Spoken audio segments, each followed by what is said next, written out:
Good afternoon. We're here at Rejuvenate, and we're talking to Dr. Frederic Joyce, who's the medical director and cosmetic surgeon at Rejuvenate. And Dr. Joyce, I understand that you have a couple areas of interest, and one being varicose and spider veins. That's right. And I was surprised to learn that so many people, in fact, an estimated 20 to 25 million people suffer with these painful varicose veins in America. Can you tell us a little bit about why that happens? What causes varicose veins? Well, no one's really sure what causes it, but we do know that it's associated with women more than men, and we also know that it's associated with pregnancies.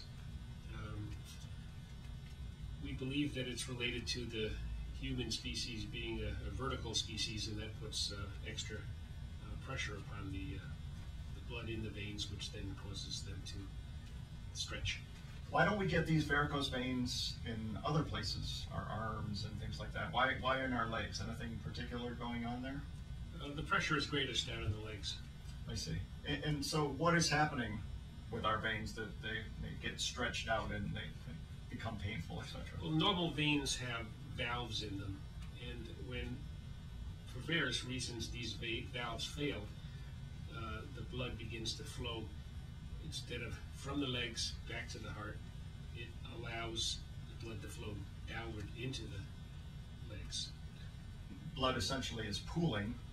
That's a perfect word. Okay, so that's why we start to get discomfort? Well, first you get other phenomena happening. The veins start to stretch, and then they also start to lengthen. And sometimes you'll see patients with bulging, curly veins in their legs. That's a full-blown picture of varicose veins. Dr. Joyce, can you tell us a little bit about what some of the typical symptoms might be that we should look out for varicose veins? I think that the most common thing I hear from people is that their legs feel heavy and they fatigue easily. After that, people talk about aching, and some people are bothered by itching, restlessness in their legs. These are all typical symptoms of what we call venous hypertension, which means too high blood pressure in the veins of the legs. This obviously is something that's been around for a long, long time. And I understand that up till recently, really the only way to get rid of these things is to have surgery where they literally would strip these veins out, correct? That's exactly right. And that was a brutal treatment. In many cases, the treatment, I think, was worse than the disease, which is always a bad equation. Nowadays, with modern techniques, you can use a catheter-based treatment and in a very safe, effective, and atraumatic fashion take care of these veins. So when you say a catheter-based treatment, could you tell us how does that work? A catheter is a small tube that you can insert into blood vessels. It's known quite well from heart catheterization, but it can also be put into a vein, and we do that with a needle in local anesthesia, so it's quite pain-free. But you insert the needle, and then via a guide wire system are able to insert the catheter. This is all done, by the way, with ultrasound guidance, so you know exactly what you're looking at, what you're targeting, and that you've successfully positioned the catheter. This catheter-based system that you speak about, you mentioned that it's local anesthesia, so is it safe to assume that I'm coming into the office and leaving on the same day? Yeah, it's a one-day procedure. In fact, it's much less than a one-day procedure. It's generally, for varicose vein treatment, takes half an hour to an hour. Half hour to an hour, and my varicose veins are gone. That's right. Very interesting. And what are some of the safety precautions and things that a patient like myself coming into your office that we should know about and ask our surgeon when we're dealing with varicose veins? I think in general you can say that this is an extremely safe procedure, and there really aren't a lot of limitations on it as far as patients' general health and so forth, because it's all done in local anesthesia. I would ask my surgeon how experienced he is in the treatment of varicose veins. Okay. And when we're talking about varicose veins and we're talking about the pain associated with veins, it sounds to me like this is a disease. Is that right? Yes, this is a disease. It's a officially recognized disease. It's in fact recognized by insurance companies as being a disease, and generally they will pay for the treatment of varicose veins. I see. So if I'm suffering from these varicosities, these varicose veins, they're causing me discomfort, I come in to see you. Is that the general process, and I have the surgery that day? What kind of happens? Our general way of approaching this is to offer patients free screenings.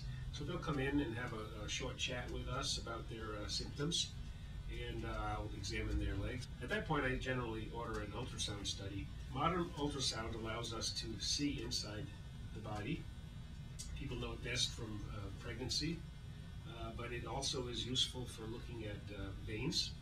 We can see the veins, the structure of the veins, but we also can see the blood in the veins, and we can see which direction the blood is flowing.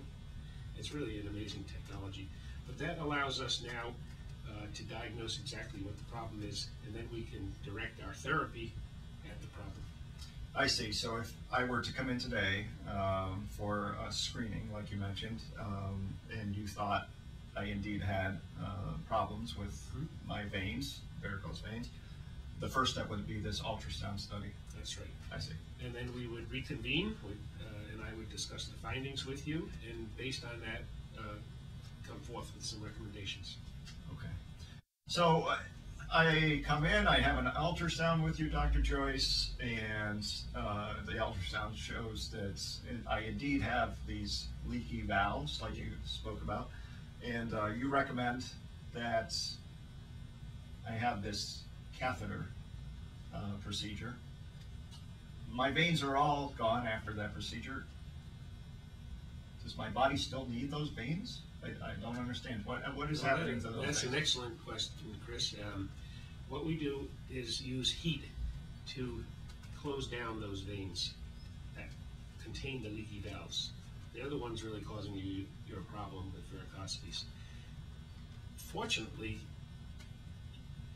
humans are supplied with a surplus of veins, and the blood that needs to get back from your legs to your heart to get repumped around finds alternative pathways. I see. And what are some of the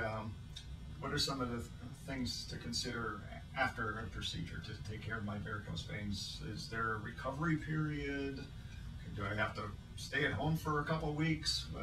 Can you tell us about that? Well, one of the beauties of this modern treatment with a catheter in local anesthesia and as an outpatient is that the next day you can return to work.